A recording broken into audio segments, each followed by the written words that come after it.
សម្រាប់ពុកម៉ែបងប្អូនដែលកំពុងតែមានបញ្ហាសន្លាក់សរសៃអាស៊ីតបញ្ហាតម្រងនោមនិងបញ្ហាលើចិត្តស្គរនឹងហើយសម្រាប់ពុកម៉ែបងប្អូនដែលខ្លះដែលគាត់កំពុងតែស្វែងរកផលិតផលមួយដែលមានឈ្មោះថាគ្រាប់ម្សៅយិនសិនម៉ាឡេស៊ីហើយសម្រាប់ពុកម៉ែបងប្អូនថ្មីៗដែលគាត់មិនទាន់បានដឹងគាត់មិនទាន់បានសាកល្បងប្រើគាត់អាចមកចូលទស្សនាវីដេអូនេះបានសម្រាប់ផលិតផលនេះដែរមានឈ្មោះពេញថាគ្រាប់ម្សៅយិនសិនម៉ាឡេស៊ីនាំចូលដោយក្រុមហ៊ុន YSKL គឺជាផលិតផលរបស់ម៉ាឡេស៊ីសុទ្ធ 100% តែម្ដងហើយសម្រាប់ផលិតផលនេះគឺមានការចរាចរណ៍លក់នៅក្នុងទីផ្សាររបស់យើងគឺយូរមកហើយពុកម៉ែបងប្អូនណាគឺយូរឆ្នាំមកហើយអញ្ចឹងសម្រាប់ពុកម៉ែបងប្អូនដែលកំពុងតែស្វែងរកផលិតផលណាដែលប្រកែកតទៅជាមួយបញ្ហាសន្លាក់សរសៃខ្ញុំសូមណែនាំឲ្យពុកម៉ែបងប្អូនមកសាកល្បងប្រើប្រាស់ជាមួយផលិតផលនេះបានហើយសម្រាប់ផលិតផលនេះគឺជំនាញការដោះស្រាយតទៅជាមួយបញ្ហាដូចជាពុកម៉ែបងប្អូនដែលកំពុងតែមានអាការៈអាសាឈឺចង្កេះឈឺខ្នងឈឺស្មាចុកហើមឈឺកញ្ញាំដៃកញ្ញាំជើងកោតគៀបសរសៃរមុខក្រពើនិងជំងឺស្លាប់មួយជំនាញខ្លួនពុកម៉ែបងប្អូនណាតទៅជាមួយបញ្ហាស្ពុតឆ្អឹងពុកឆ្អឹងកំហាប់ឆ្អឹងធ្លាក់ចុះណាពុកម៉ែបងប្អូនអញ្ចឹងពុកម៉ែបងប្អូនអាចមកសាកល្បងប្រើប្រាស់បានដូចគ្នាហើយសម្រាប់ពុកម៉ែបងប្អូនដែលកំពុងតែមានបញ្ហាឡើងជាតិអាស៊ីតខ្លាំងណាអ្នកខ្លះគាត់ឈឺតាមកញ្ញោដៃកញ្ញោជើងកណ្ដាលបាក់ដៃបាក់ជើងសពកសពុនពិបាកអង្គុយពិបាកដើរពុកម៉ែបងប្អូនណាគឺពិបាកមែនទែនសូម្បីតែសម្រាប់គឺឈឺចុកចាប់ពេញរាងកាយពុកម៉ែបងប្អូនណាអ្នកខ្លះក៏មានបញ្ហាគេហៅតម្រងនោមណា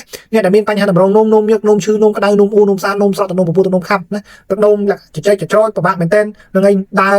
ទៅបន្ទប់ទឹកនោមមកវិញគឺមិនតអីផងនោមទៀតណាចឹងធ្វើឲ្យគាត់រំខានការសម្រានរបស់គាត់ធ្វើឲ្យគាត់នឹងអាសាហេវហត់អស់កម្លាំងហត់លហើយអាសាវិលមុខអាសាធីងថងអាសាកកខ្យល់ញឹកញាប់អីអាចមកសាកល្បងប្រើប្រាស់ជាមួយផលិតផលនេះបានពុកម៉ែបងប្អូនណាព្រោះផលិតផលនេះគឺជំនាញការដោះស្រាយតទៅជាមួយបញ្ហាទាំងអស់ហ្នឹងហើយសម្រាប់ផលិតផលនេះដែរពុកម៉ែបងប្អូនគឺជាផលិតផលដែលផ្សំឡើងពីរុក្ខជាតិសុទ្ធ 100% តែម្ដងគឺទី1គឺយិនសិនទី2គឺក្រែមប៉ារ៉ាតូសទី3គឺកងតាត់អាលីពុកម៉ែបងប្អូនណាសម្រាប់ផលិតផលនេះដែរក្នុងមួយកំប៉ុងមាន60គ្រាប់ពុកម៉ែបងប្អូនសម្រាប់ការប្រើប្រាស់វិញយើងប្រើមួយថ្ងៃគឺ2ដងពុកម៉ែបងប្អូនណាគឺព្រឹក2គ្រាប់ល្ងាច2គ្រាប់បន្ទាប់ពីពុកម៉ែបងប្អូនទទួលទានអាហារ15នាទីទៅ2អាម៉ាត់ហូបជាមួយទឹកក្តៅឧណ្ហសម្រាប់ប្រសិទ្ធភាពគឺរយៈពេលខ្លីពុកម៉ែបងប្អូននឹងទទួលបានប្រសិទ្ធភាពតែម្ដងអញ្ចឹងសម្រាប់ពុកម៉ែបងប្អូនអ៊ំប្រុសអ៊ំស្រីលោកតាលោកយាយដែលកំពុងទស្សនាវីដេអូនេះមានចំណងបន្ថែមតទៅជាមួយផលិតផលនេះអាចតាក់ទងបានតាមរយៈលេខទូរស័ព្ទនៅលើវីដេអូនេះ3ប្រព័ន្ធតែម្ដងពុកម៉ែបងប្អូនណាខ្ញុំបញ្ជាក់បើសិនជាពុកម៉ែបងប្អូនទិញឥឡូវយើងមានសេវាកម្មដឹកជញ្ជូន25រ៉ែក្រុងហ្វ្រីសេវាដឹកតែម្ដងជាចុងក្រោយខ្ញុំបាទសូមអរគុណសូមជូនពរពុកម៉ែបងប្អូនដែលជួបតែសំណាងល្អរកស៊ីទទួលទានមានបានគ្រប់ក្រុមគ្រួសារ